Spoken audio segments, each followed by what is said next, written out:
Next question, a 32-year-old male sustains a complex both column acetabular fracture. The surgeon uses an extended iliofemoral approach. Patient should be counseled as compared to other approaches. The extended iliofemoral approach has the highest rate of which of the following? The extended iliofemoral approach is a huge approach with this here, highest rate of a lot of things, but now we got to see what the choices are here. Fracture union, not necessarily because we'd probably use it more. Malunion, probably not because we can visualize things a little bit better. Pudendal nerve palsy, even if you don't know where that nerve is, you're worried about nerve injury of this, so you can keep that in the back of your mind. Corona mortis, it's not part of this approach, but sure. And then HO is a big approach, the iliofemoral. And remember, the more invasive your approaches are, the more likely you're going to have this here. So that's what I'd go with. And that's what 81% of you went with as well. It's the highest rate of HO compared to any of the other ones due to the muscle damage. Just like we removed the gluteus minimus muscle damage during a posterior approach, with this we're kind of causing it along with the fracture, which has already caused some as well. So you're only going to see this really on a test, or if you're in a center that does delayed fractures, malunions, and so on. The other reasons you're going to do this, a transtectal transverse fracture with roof impaction. This has been a question, actually it's on the site here as well, that shows a very high transtectal transverse fracture, so a high transverse pattern. The roof is impacted. The only way to access that really is with this type of approach if you're doing it from just one approach. T-type fractures, when both columns are involved separately, is also the only way to access through one approach is the iliofemoral approach here. But oftentimes you're seeing surgeons do more two approaches even simultaneously to avoid needing to use a morbid approach like this. You show the patterns here associated with this. Other than that, we talked about the HO. It takes forever. The patients get better since you're causing a lot of morbidity as well. You're taking off all of the abductors of the hip, so patients are going to have a limp, maybe even permanent from this here. Risks of injury to quite a bit there.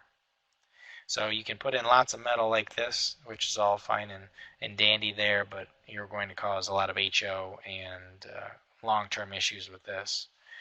This just shows some of the deeper approach. Again, this is on the site here where you need to release a lot just to get down to the entire acetabulum here. So the big incision drawn in red, drawn along the iliac crest and then straight down the femur there.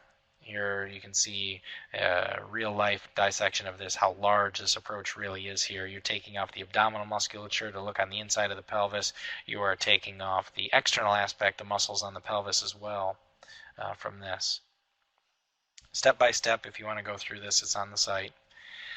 The lateral branches of the anterior femoral circumflex vessels must be ligated to retract everything, so that's important to know. I could see that being a testable aspect as well, asking which vessels are needed if you need to, which vessels need to be ligated to retract or to get access here. That's a nice bullet point there. The direct head of the rectus comes off of the pelvis. This one shows an osteotomy, which is typically utilized for better healing. You need to take the gluteus minimus off as well. So continue tearing through everything. You tag and resect for later repair all of the posterior aspect here of the acetabulum, just like you'd be doing with a posterior approach. Hip capsule may be injured, may be scarred in, may be a chronic injury, may not need release, but still needs to be released.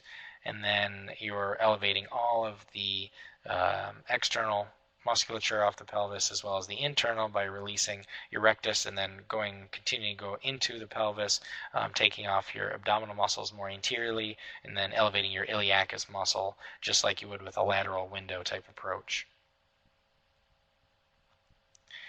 So now we have figure A showing 59-year-old male coming to a level 1 center 5 afters after an accident. He has reduction, he's in traction. Which factors for this patient, super in caps, very important, is known to increase his risk of unsatisfactory clinical results in an injury?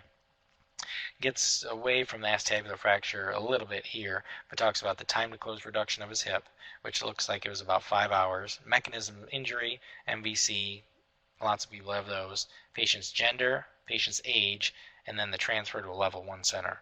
By ruling a lot of these out because they don't make sense, you can get this down to a couple. The patient's age, he's 59. Usually, remember, the older these patients are, the worse they do here. Mechanism is high energy, but that's how a lot of these happen. Luckily, there's no workers' comp option in here because I'm sure that would be worse. The figure here shows a posterior hip dislocation, what it appears to be from this. We can see fractures involving the anterior column there and most likely posterior column as well. So there we go, patient's age. So 17% of you got this right. Time to close reduction of the hip is important, but if you look at the time, it's only 5 hours. We mentioned 12 hours before. If it's longer, then I might lean towards that. So 59, he's getting older. He's still not super old, but one to say he's not going to do as well as if he was 21.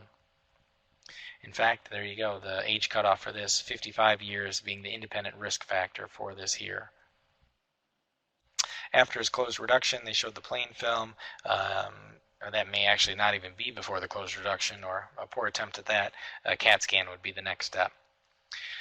Arthritis is the most common complication after these type of fractures here, but 80% have a native hip at 20 years after fixation here.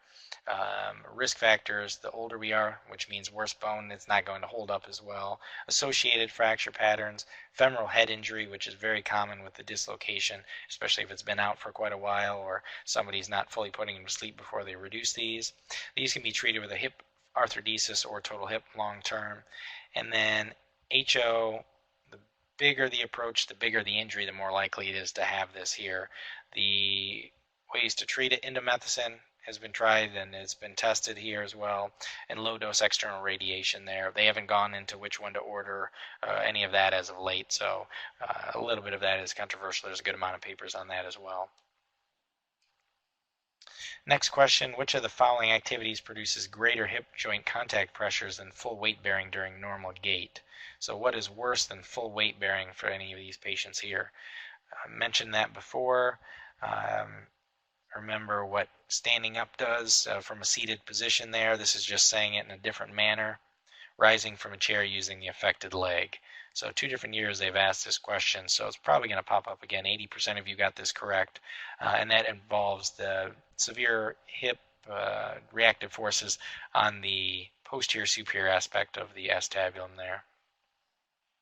AVN is very common. This unfortunately a little too common, more posterior just because you're tearing more of the posterior structures, including your blood vessels to the hip with the dislocation, DVT, PE with any lower extremity trauma, neurovascular injury, and so on. If you enjoyed this video, please consider leaving a like. We'd love to hear your thoughts and what you'd like to see next in the comments. Don't forget to subscribe to our channel and follow us on social media.